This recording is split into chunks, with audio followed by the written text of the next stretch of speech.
Take the opportunity to thank everyone for coming out today. It's a tremendous crowd we have, and I'll thank all the folks who came to cover this as well. This is an important issue, and I really appreciate you taking some time to come down here and talk to all of us about it. My name is Jeff Irwin. I'm the state representative here in Ann Arbor. We also have some other public officials here in the room to stand up for and behind this issue. To my right here is Representative David Rutledge from the Ypsilanti area. We have Senator Warren from Washtenaw County. We also have our City Councilwoman Sandy Smith here. And I hope I'm not missing anybody else. But once again, it's my pleasure to kick this event off about the introduction of our second parent adoption bill. We are reintroducing it again in this legislative cycle. I am honored to be introducing that bill on the House side, and Senator Warren is introducing the bill on the Senate side. This bill is really about love and children, and it's great to have so many mothers here joining us to join in and talk about the hole we have in Michigan law. Right now, in Michigan, we have situations where there are two loving parents who are stepping up to take on all the responsibilities and all the rights and all the obligations of parenthood. And for those of you out there who are parents, you know this is a big deal. You know that there are kids who need two parents in their lives, and one parent just won't do. You also know that all of the studies show that two-parent households are better for children than one-parent households. In situations where you have two parents, children thrive. In situations where you have one parent, oftentimes children struggle. So it pains me to say that in Michigan we have a situation where the law frustrates two parents who want to step forward and take responsibility and love a child. So this is really about a number of different groups of people. It's about the kids. It's about the kids who need to have two parents, who deserve to have two parents, and we should make our law structured so that those kids can have the benefit of two parents. It's also about the parents, and you're going to hear some stories from some parents here after I'm done. Parents who've been frustrated by this situation, parents who've been hurt, parents who've poured their heart and their soul into the lives of their children and have then been cut off because they do not have legal rights. And then finally, this is about what's good for society. As I said earlier, we have a situation now where we have a governor who's talking about metrics and measurements and data-driven decisions. And we also have a body of data, a very strong body of data that shows that two-parent households are better for children. So let's put down the partisan rhetoric, let's put down the old prejudices and bigotry, and let's embrace what the data says.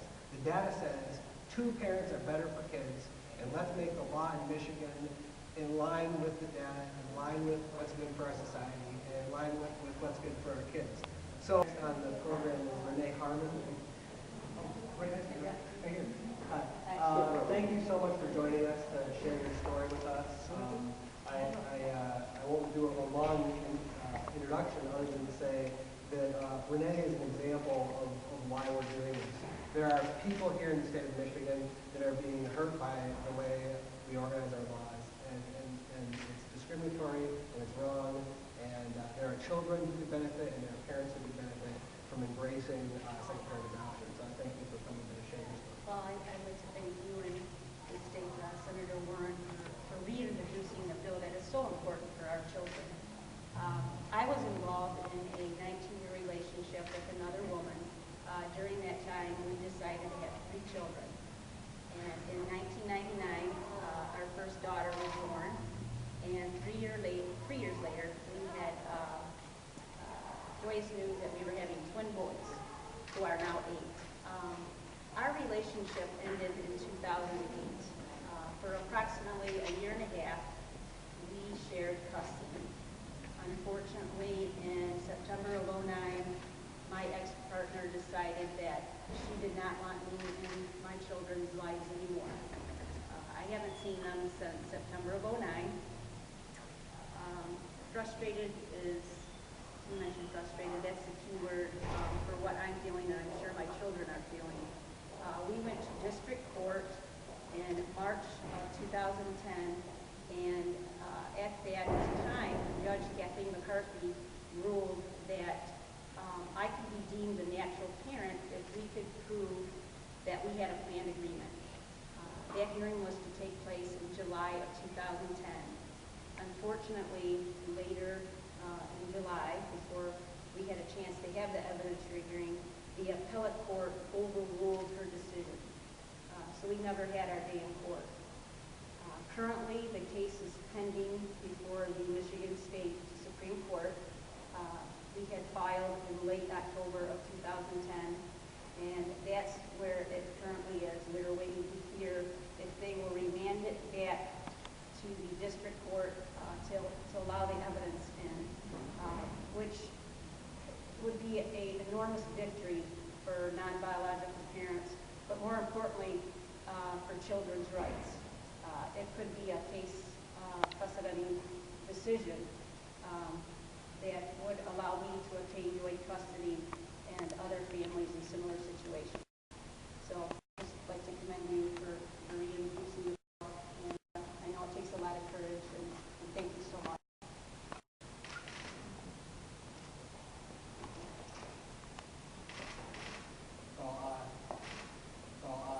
Thank you, Renee, for sharing your story. Talk about courage. So, Shannon, is Shannon your oh, Shannon's here. Shannon has also offered to share her story with us, which I really appreciate. Yes, thank you. Thank you. And again, I appreciate everything that everyone is doing and by reintroducing the bill. My partner and I have been together for 14 years.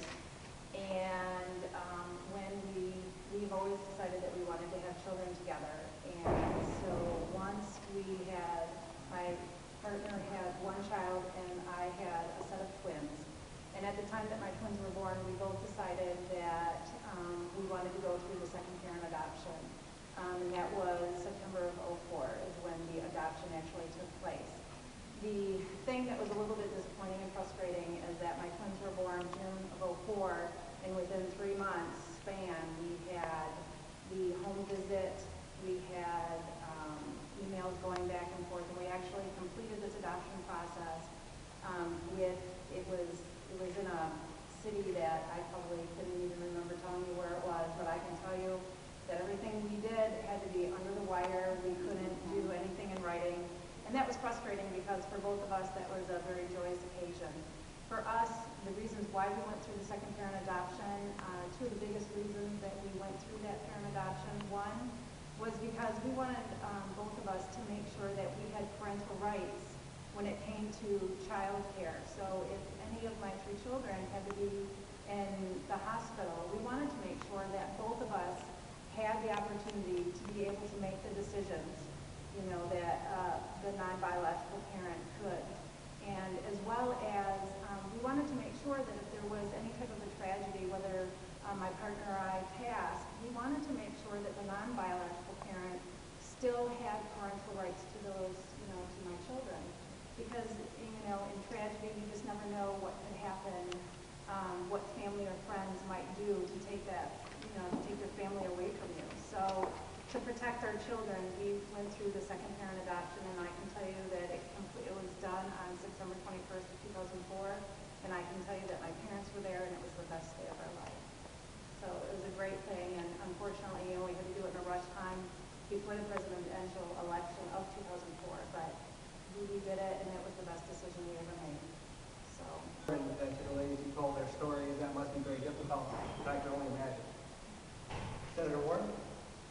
And I'll just say, I heard a couple of folks here commend us on our courage, and it doesn't take courage to do the right thing. It takes courage for you to stand up and say, I want to be responsible. And that's really what we're talking about here. It is all the rights and responsibilities of parenthood that folks are looking to have and to take on as their own. They're willing to say that they will commit to being there for 18 years, to financially support a child, to be there to love them, to see them through medical concerns, through their education process, and that takes courage. And in this state, in this county, and other counties around the state for years, good judges were doing investigations, were looking into relationships, into support, into safe homes for children, and we're over and over again granting second parent adoptions. It wasn't a change in law that happened that stops these things from happening now. It was the Corrigan rule. It was a decision by the Supreme Court, by one member of Michigan's Supreme Court that said, I don't want these to happen anymore in courts around the state. And so you have folks who